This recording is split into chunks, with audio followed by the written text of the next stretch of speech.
cara mengendalikan hawa nafsu. Para ulama menyebutnya dengan riyadhah, riyadhatun nafas, olah jiwa, tujuannya supaya manusia bisa mengendalikan hawa nafsunya. Karena kalau tidak ada perjuangan, tidak ada riyadhah, kita nggak punya senjata untuk mengolah jiwa kita. Kita nggak bisa mengendalikan jiwa kita, yang ada kita malah dikendalikan oleh nafsu kita. Salah satunya mengendalikan hawa nafsu apa? Sedikit makan, sedikit tidur. Sedikit makan, sedikit tidur, banyak lapar, itu menjadikan manusia semakin kuat.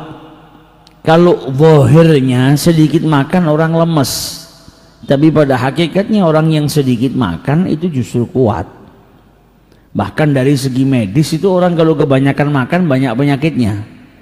Tapi orang yang sedikit makan, orang yang banyak puasa, justru orang yang sehat.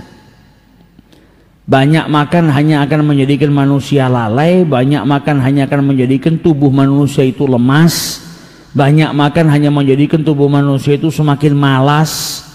Akhirnya apa? Datang rasa kantuk, kemudian dia menghabiskan waktunya untuk tidur.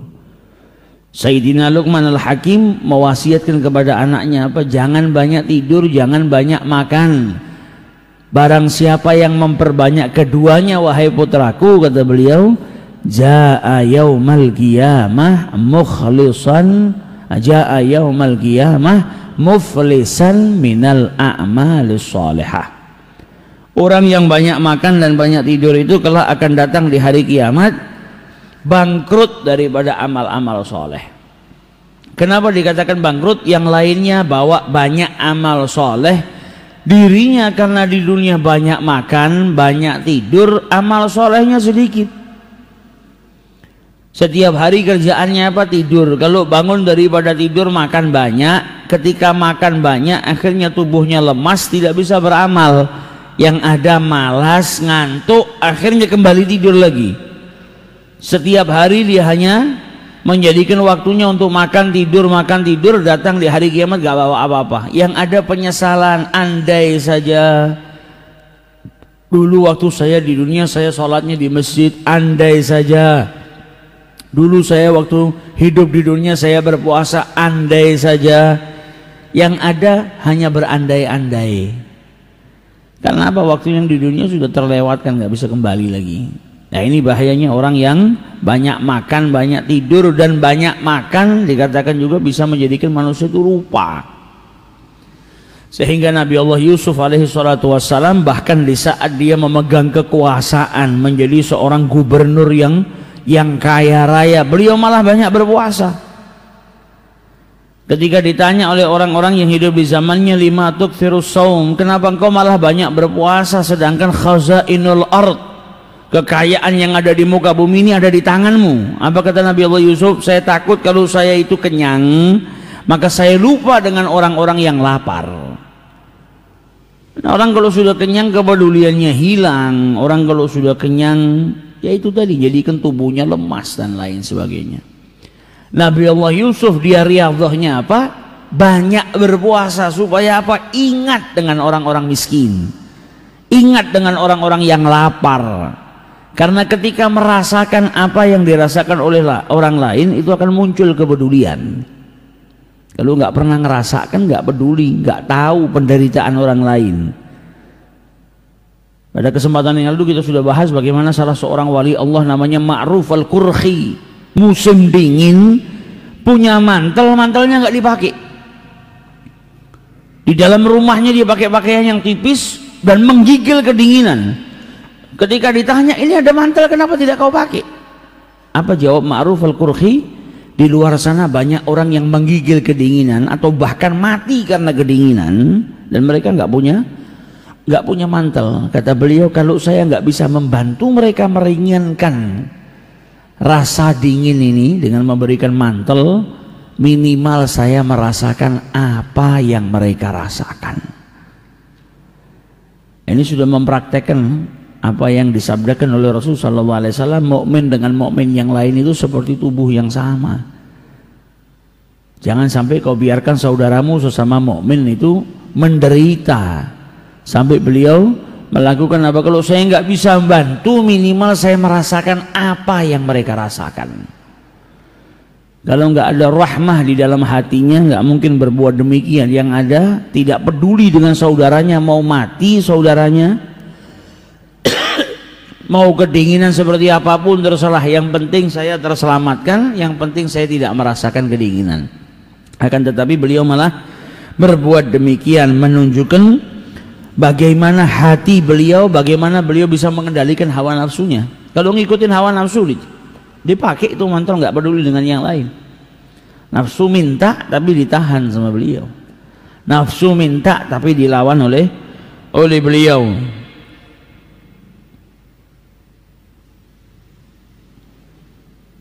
Ini kiat-kiat yang kemarin kita baca dari para ulama kita agar kita bisa mengendalikan hawa nafsu.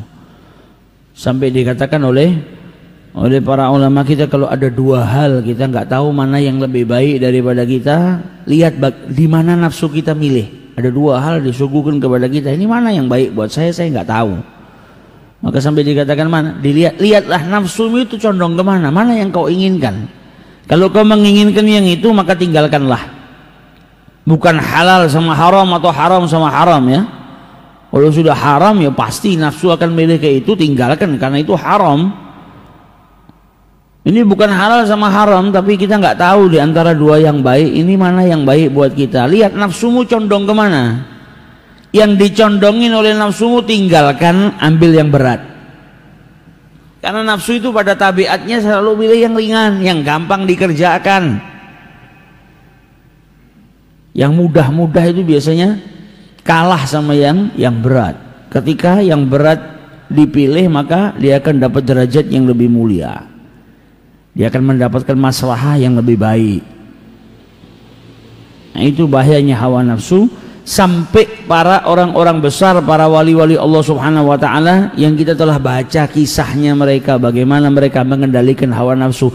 Dalam hal yang sepele pun mereka lawan. Kita nggak bisa mencontoh seperti mereka atau belum bisa seperti mereka, tapi paling tidak kita meneladani sedikit demi sedikit.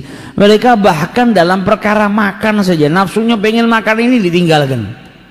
Nafsunya pengen buah apel ditinggalkan, nggak mau makan buah apelnya. Mungkin orang lain mengatakan ini kok nyiksa dirinya hidupnya. Buat mereka bukan menyiksa diri, tapi mereka bagaimana caranya terus berjuang tidak dikendalikan oleh hawa nafsu, melainkan dirinya yang mengendalikan hawa nafsu. Cara berpikir mereka apa? Kalau saya nurutin walaupun ini hanya masalah makan, maka setelah saya menurutin keinginan nafsu ini, maka dia akan minta yang lain-lain. Kalau sudah minta yang lain-lain, kebiasaan nurutin, akhirnya nurutin semuanya. Nah, mereka sampai meninggalkan perkara yang mubah sekalipun ditinggalkan, tidak mau terjerumus ke dalam ngikutin hawa nafsu. Padahal boleh kepingin apel makan apel, tapi itu riyadhahnya mereka. Ketika mereka sudah bisa mengendalikan hawa nafsu, mereka mendapatkan kenikmatan yang lebih nikmat daripada makan buah apel. Nah, kita susah kepingin makan ini, lebih baik nggak usah. Kepingin makan ini nggak. Mungkin kita ada yang begitu dengar kisah ini, wah saya tidak bisa. Minimal kalau kita tidak bisa seperti mereka, teladani sedikit demi sedikit. Perkara yang mubah nggak bisa, perkara yang makruh kita tinggalkan, atau perkara yang membahayakan. Ini kalau saya ikutin malah nggak ada manfaatnya, merugikan, itu kita tinggalkan.